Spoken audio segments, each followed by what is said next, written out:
Salut à tous, bande de romantiques désespérés. Vous êtes prêts à avoir votre petit cœur brisé aujourd'hui?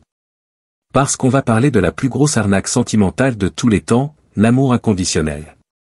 Oui, vous avez bien entendu. Cette belle histoire qu'on vous a vendue depuis votre enfance, ce concept magique qui est censé résoudre tous vos problèmes de couple. Eh bien, c'est du flan.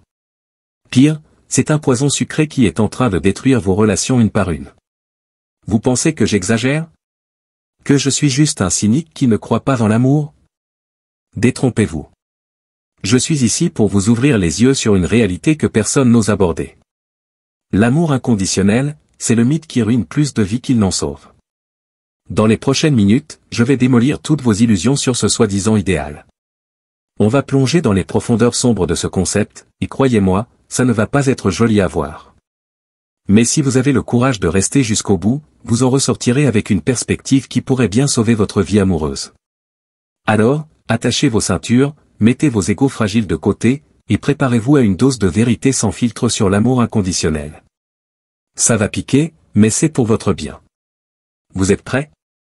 Allons-y, il est temps de briser le cœur de Cupidon. Alors, l'amour inconditionnel, qu'est-ce que c'est exactement? C'est cette belle idée que vous pouvez aimer quelqu'un sans aucune limite, sans condition, peu importe ce qu'il fait ou ce qu'il est. Ça sonne bien, non? C'est le genre de truc qui fait pleurer dans les chaumières et vendre des tonnes de romans à l'eau de rose. Mais d'où vient cette notion si séduisante? Accrochez-vous bien, parce que c'est là que ça devient intéressant. Ce concept, mes chers amis, est un cocktail toxique brassé par des siècles de contes de fées, de films hollywoodiens et, soyons honnêtes, de manipulation marketing. C'est l'enfant bâtard de l'amour parental idéalisé et des fantasmes romantiques. Pensez-y. Depuis votre plus tendre enfance, on vous bombarde d'histoires où l'amour triomphe de tout. La Belle et la Bête, Roméo et Juliette, tous ces personnages qui s'aiment malgré les obstacles, malgré les défauts, malgré tout. C'est beau, c'est poétique, et c'est complètement irréaliste. Mais attendez, ce n'est pas tout. L'industrie du divertissement a pris le relais. Films, séries TV, chansons pop. Ils vous martèlent que l'amour véritable est inconditionnel. Pourquoi? Parce que ça vend, bordel. Ça vous fait rêver, ça vous fait consommer, ça vous maintient dans un état d'insatisfaction permanente face à vos relations bien réelles et imparfaites. Et la cerise sur le gâteau? Les experts en relations, les gourous du développement personnel, tous ces charlatans qui vous promettent le grand amour si vous suivez leurs conseils. Ils ont bâti des empires sur votre naïveté et votre désespoir affectif. Le résultat? Des générations entières qui croient dur comme fer à ce mythe. Des gens comme vous, qui se battent pour atteindre un idéal impossible, qui souffrent en silence dans des relations toxiques parce qu'ils pensent que c'est ça, l'amour vrai. Alors, toujours convaincus que l'amour inconditionnel est une belle chose. Où commencez-vous à sentir l'odeur de l'arnaque? Parce que croyez-moi, on n'a pas fini de gratter la surface de ce mythe destructeur. Voici une réponse détaillée sur la définition et l'origine du mythe de l'amour inconditionnel. L'amour inconditionnel est souvent considéré comme un mythe, une forme d'amour idéalisée et difficile à atteindre dans la réalité. Cependant, il peut aussi être vu comme une forme d'amour authentique et profonde. 1. Définition de l'amour inconditionnel.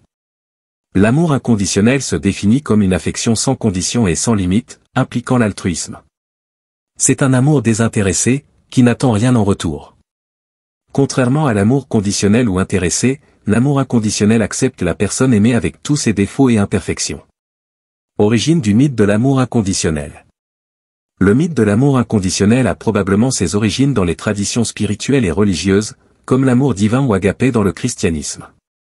Il a également été largement représenté dans la littérature, la poésie et les arts, contribuant à le mythifier et à en faire un idéal difficile à atteindre dans la vie réelle. Certains pensent que l'amour inconditionnel est un mythe car il est très rare de trouver ce type d'amour dans les relations humaines, qui sont souvent basées sur des attentes et des échanges réciproques. Cependant, des personnes comme la figure spirituelle Ama sont considérées comme des symboles d'amour inconditionnel. Amour inconditionnel, définition et comment le développer, Spiritéo. L'amour inconditionnel est-il un mythe? Quel est le sens de l'amour inconditionnel, et existe-t-il vraiment? L'idéalisation peut être une force positive, car elle nous pousse à nous engager pour des causes nobles et à donner un sens à notre vie. Cependant, elle comporte aussi des risques importants. Désillusion et découragement, lorsque nos idéaux sont trop élevés et irréalistes, nous risquons d'être confrontés à de grandes déceptions quand la réalité ne correspond pas à nos attentes. Cela peut mener à un sentiment d'échec et de frustration. Narcissisme et égocentrisme, les idéaux peuvent parfois être trop centrés sur nous-mêmes, nous empêchant de nous ouvrir aux autres et de voir la réalité de manière objective. Cela peut nous enfermer dans une vision étroite et biaisée. Insatisfaction chronique, l'idéalisation nous pousse à toujours vouloir plus, à nous concentrer sur ce que nous n'avons pas plutôt que d'apprécier ce que nous possédons déjà. 3. Cela entretient un sentiment permanent d'insatisfaction. Distorsion de la réalité, en construisant des représentations irréalistes de ce que devrait être notre vie, l'idéalisation nous fait perdre de vue la réalité. 3. Nous risquons alors de prendre des décisions inadaptées. Trouble de l'identité, dans les cas extrêmes, l'idéalisation peut nous faire rejeter notre propre identité pour tenter de correspondre à un modèle idéal extérieur. 3. Cela peut déséquilibrer profondément notre sens de soi. Pour éviter ces écueils, il est important de garder à l'esprit que l'idéal est un outil provisoire, qu'il faut savoir remettre en question et adapter à la réalité. L'essentiel est de trouver un équilibre entre nos aspirations et l'acceptation de nos limites. Est-il dangereux d'avoir de grands idéaux? Le dangereux mirage de l'idéalisation, perdre soi dans la quête de l'autre, YouTube. Idéalisation et envie, la distorsion cognitive de sélection d'informations positives. Baisse de l'estime de soi, croire que votre partenaire est parfait vous fait vous sentir inférieur et de second ordre. Dépendance émotionnelle, vous avez tendance à être complètement dépendant de votre partenaire, en prioritisant ses besoins aux dépens des vôtres. Pensée dichotomique, votre partenaire est vu comme parfait, tandis que le reste du monde est imparfait. Cela vous empêche de voir la réalité de manière nuancée. L'idéalisation peut mener à une relation toxique dont il est très difficile de sortir seul. Une intervention professionnelle est souvent nécessaire pour travailler sur l'estime de soi, les stratégies de résolution de problèmes et les croyances sur l'amour. Bien qu'une certaine idéalisation soit normale au début d'une relation, elle doit laisser place à une vision plus réaliste du partenaire pour que la relation puisse s'inscrire dans le long terme. Sinon, les frustrations sont garanties. L'idéalisation peut représenter un danger important pour l'individu. Selon les résultats de recherche, l'idéalisation peut mener à l'anéantissement de l'individu de plusieurs façons. L'exigence de perfection et d'absolu imposée par les idéaux peut être écrasante pour l'individu. Les idéaux demandent une pureté sans faille, un abandon total à l'image de soi idéale. Cela crée une souffrance psychique liée à l'inatteignable projeté devant soi. L'idéalisation peut aussi conduire à une défaillance dommageable pour le moi. Lorsque l'idéal s'effondre ou est trahi, c'est tout un monde psychique qui s'écroule, menant parfois jusqu'à la dépression. 1. Les idéaux sont souvent pris dans la tension entre amour et haine, vie et mort. Ils peuvent alors servir de déni du déplaisir, se rapprochant des perversions et des idéologies. L'idéalisation implique un empiètement psychique, où les besoins narcissiques de l'autre font loi. Cela entrave les différenciations entre soi et l'autre, menaçant le sentiment du droit d'exister. Derrière l'idéal se cache souvent une destructivité menaçante que l'idéal tente de repousser. L'individu se trouve alors écrasé par cette part obscure sur laquelle s'érige l'idéal. En somme, l'idéalisation peut anéantir l'individu en l'écrasant sous des exigences irréalistes, en le dépossédant de son monde psychique lors de la défaillance de l'idéal, et en le soumettant à des dynamiques pulsionnelles destructrices. Elle menace ainsi le sentiment même du droit d'exister. La culpabilité d'exister, culpabilité primaire, Société psychanalytique de Paris. L'envers des idéaux. Nature artiste, nature tragique, les deux faces de la métaphysique esthétique du jeune. L'idéalisation du partenaire est un schéma de pensée polarisé qui peut avoir de graves conséquences dans un couple. Lorsqu'on idéalise son partenaire, on couvre ses erreurs et on fait en sorte que ses défauts n'influencent pas cette représentation idéalisée. Cela entraîne plusieurs problèmes. Baisse de l'estime de soi, croire que son partenaire est parfait met son propre sens de la valeur au second plan. On finit par se sentir inférieur à son partenaire. Dépendance émotionnelle, l'idéalisation mène à un besoin constant d'appréciation et de validation de la part du partenaire, au détriment de ses propres besoins. On devient émotionnellement dépendant. Pensée dichotomique, tout devient noir ou blanc, sans nuance. Le partenaire est parfait, le reste du monde ne l'est pas. Cette pensée extrémiste empêche de voir la réalité telle qu'elle est. Une fois la relation terminée, la personne peut ressentir un soulagement initial, mais aussi un sentiment de perte et de difficulté à vivre seule. Les blessures de l'ancienne relation peuvent miner l'estime de soi et pousser à la méfiance envers les nouvelles relations. Il est donc crucial de prendre le temps de la réflexion et de la guérison, avec l'aide d'un professionnel si nécessaire, afin de reconstruire une vision plus saine de soi et des relations. Ce n'est qu'ainsi qu'on pourra éviter de retomber dans une nouvelle relation toxique. 2. La réalité psychologique crue dans un couple peut être difficile à affronter, mais c'est souvent nécessaire pour résoudre les problèmes et améliorer la relation. Voici quelques points clés à prendre en compte. Manque de communication et de respect mutuel. Dans les couples dysfonctionnels, il y a souvent une mauvaise communication, un manque d'écoute et de respect. Chacun a du mal à exprimer ses besoins et ses sentiments de manière constructive. Accumulation du ressentiment. Lorsque les besoins fondamentaux ne sont pas satisfaits pendant longtemps, le ressentiment s'accumule. Cela peut être un signal que des limites doivent être posées ou que les attentes doivent être ajustées.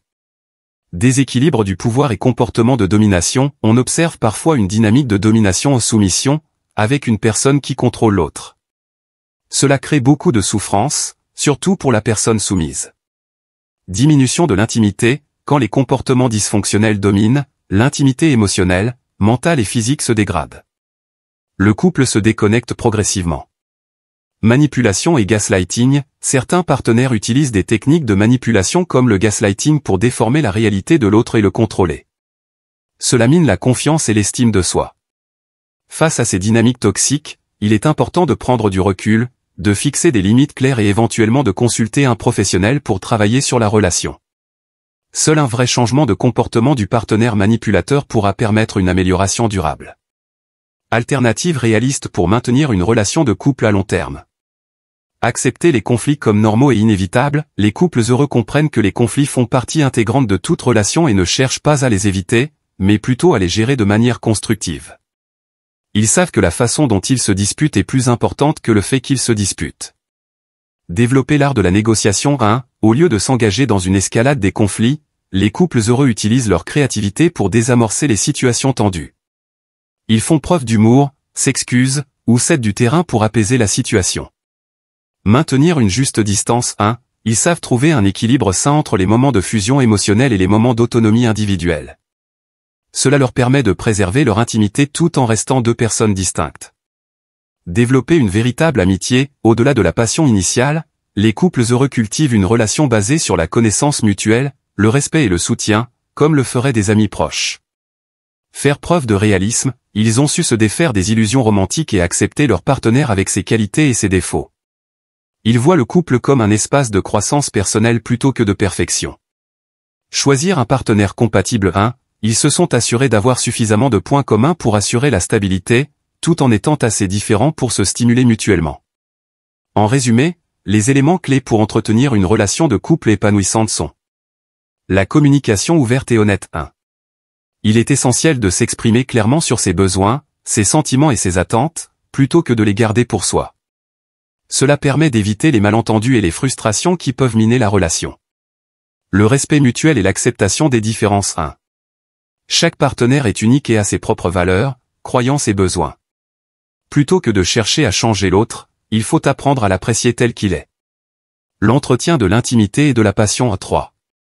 Prendre du temps pour soi en couple, partager des moments de plaisir et de complicité, est crucial pour raviver régulièrement la flamme de la relation. L'espièglerie et la légèreté. Savoir garder un esprit ludique et se taquiner mutuellement aide à traverser les périodes plus difficiles et à maintenir une dynamique positive. Alors n'hésitez pas à mettre en pratique ces différents éléments dans votre relation. Communiquez ouvertement, célébrez vos différences, cultivez l'intimité et n'oubliez pas de rire ensemble. C'est en entretenant activement votre lien que vous pourrez traverser les hauts et les bas du couple avec succès. Pensez-vous que l'amour a besoin d'être redéfini? Ou réinventé? Ou le laisser tel qu'il est? Dites-le moi dans les commentaires. Si vous avez des questions, des suggestions ou des critiques, n'hésitez pas à nous en faire part.